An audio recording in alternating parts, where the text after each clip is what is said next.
हम बचपन से ही यह बातें सुनते आए हैं कि ज्यादा पैसा मतलब ज्यादा प्रॉब्लम, या पैसे से ही सब कुछ नहीं खरीदा जा सकता है, या फिर शेयर मार्केट में पैसा डालना बहुत ही रिस्की है, या फिर आपको तब तक काम करना पड़ेगा जब तक आप बूढ़े नहीं हो जाते हो, उसके बाद ही आप रिटायर हो सकते हो।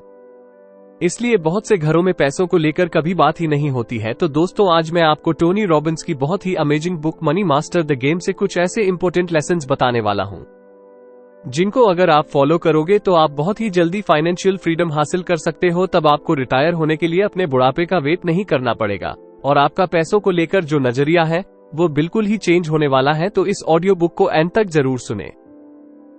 तो चलिए शुरू करते हैं important lessons from money Master the game book. Lesson number 1, money is a good servant but a bad master.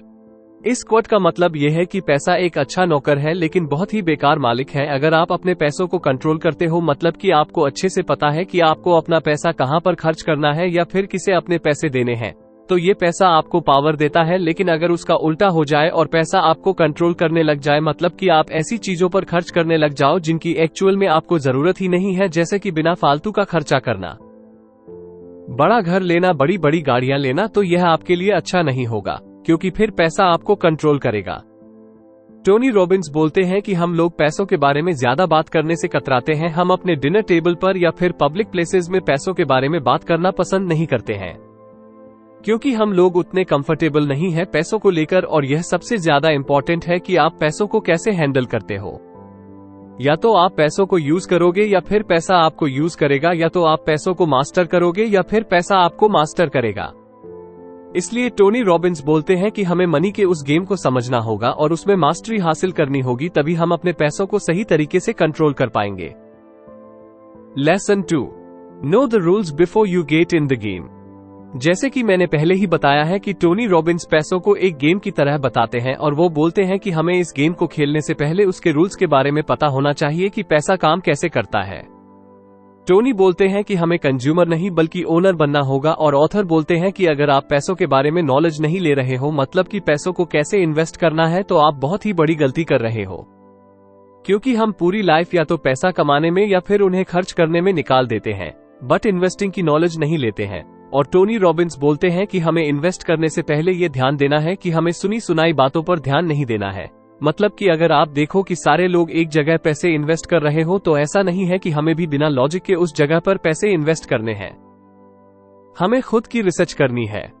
ऐसा नहीं कि ऐसी कंपनी में इन्वेस्ट कर दिया जिसका कभी पहले हमने नाम तक नहीं सुना था, और अचानक से आपके अंकल आकर बोलते हैं, बेटा इस कंपनी में इन्वेस्ट कर, 2 पैसा डबल हो जाएगा। ऐसा आपको बिल्कुल भी नहीं करना है। हम जिन कंपनीज को अच्छे से समझते हैं, जिन्हें हम काफी पहले से जानते हैं, हमें उन्हीं कंपनीज में पैसे इन्वेस्ट करने हैं। Lesson 3, what is the price of your dream. इस स्टेप में टोनी रॉबिन्स हमें बताते हैं कि हमें एक नंबर डिसाइड करना होगा कि कितना पैसा हमें चाहिए। अगर हम फाइनेंशियल फ्री होना चाहते हैं तो यह एक ऐसा नंबर होना चाहिए जो रियलिस्टिक हो। आप अगर आज लोगों से पूछोगे कि आपको फाइनेंशियली फ्रीडम चाहिए तो आपके पास कितना पैसा होना चाहिए, तो मैक्स लोगों का जवाब होगा कि 5 करोड़ 10 करोड़। बट क्या एक्चुअल में इतने पैसे चाहिए भी होते हैं या फिर नहीं। मान लो कि आपकी फैमिली का महीने का खर्चा 30,000 है, तो साल का हुआ 3,60,000। तो अगर आप एक ऐसा सिस्टम क्रिएट कर दो जहां से आपको हर साल 3,60,000 पैसिव इनकम के रूप में मिलते रहे, तो आप फाइनेंशियली फ्री हो। फिर आप अपनी जॉब जिसे आपको करना पसंद नहीं है, आप उसे छोड़कर एक ऐसा काम कर सकते हो जिसे एक्चुअल में करना आपको पसंद हो। तो आपको 5 करोड़ या 10 करोड़ की जरूरत नहीं है फाइनेंशियल फ्रीडम अचीव करने के लिए, क्योंकि हम शुरू से ही 5 करोड़ दिमाग में रख लेते हैं, जो उस टाइम अचीव करने में मुश्किल लग रहा होता है। तो वह नंबर इतना बड़ा होता है कि उसे देखते ही हमें डर लगने लगता है, और वापस हम अपने कंफर्ट जोन में चले जाते हैं और सोचने लगते हैं कि फाइनेंशियल फ्रीडम हमारे बस की ही नहीं है। तो हमें एक फिक्स्ड अमाउंट अपने दिमाग में रखना होगा जो अचीवेबल हो, और उसे पाने के लिए हमें नॉलेज लेना स्टार्ट करना होगा। Lesson 4, absolute freedom. इस बुक में टोनी रॉबिन्स ने हमें एब्सोल्यूट फ्रीडम को एक अल्टीमेट गोल बताया है, जिसे आप एक सबसे बड़े माउंटेन का सबसे ऊंचा हिस्सा समझ लो, और वहां पर पहुंचने के लिए हमें इस गोल को 5 छोटे गोल्स में डिवाइड करना होगा। सबसे पहला आता है फाइनेंशियल सिक्योरिटी। इसका मतलब है कि अगर आपकी इनकम इतनी हो जाए कि आपकी बेसिक नीड जैसे कि खान पान, लाइट, पानी का बिल, एड्स, ये सब पूरे हो जाए तो आप फाइनेंशियली फ्री हो। मतलब कि आपकी इनकम इतनी हो रही है कि अगले कुछ महीने तक आपके बेसिक खर्चे सब निकल रहे हैं।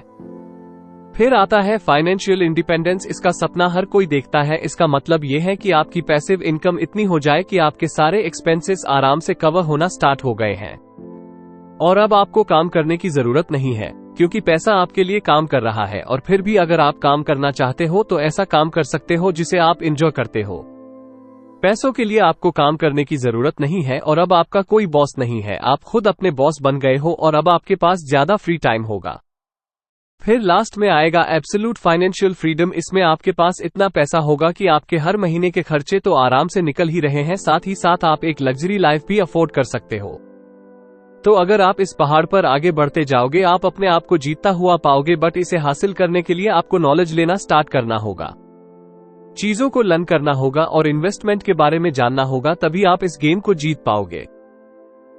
Lesson 5, make the most important investment decision of your life, asset allocation. इसका मतलब यह है कि आप कितना पैसा कहां पर रखते हो। कुछ लोग पैसा अपने घर में रखते हैं, कुछ लोग बैंक में एफडी करके रखते हैं, तो कुछ लोग गोल्ड और रियल एस्टेट में अपना पैसा लगाते हैं, तो कुछ लोग स्टॉक्स एंड शेयर्स में अपना पैसा इन्वेस्ट करते हैं। बट जैसा कि हम जानते हैं कि बैंक से केवल 4% 6% ही इंटरेस्ट आपको मिलता है और इंडिया का इन्फ्लेशन आजकल 6% 7% का चल रहा है। तो आपका पैसा ग्रो नहीं हो रहा है और आप बैंक में पैसे रखकर अमीर तो नहीं बन सकते हो।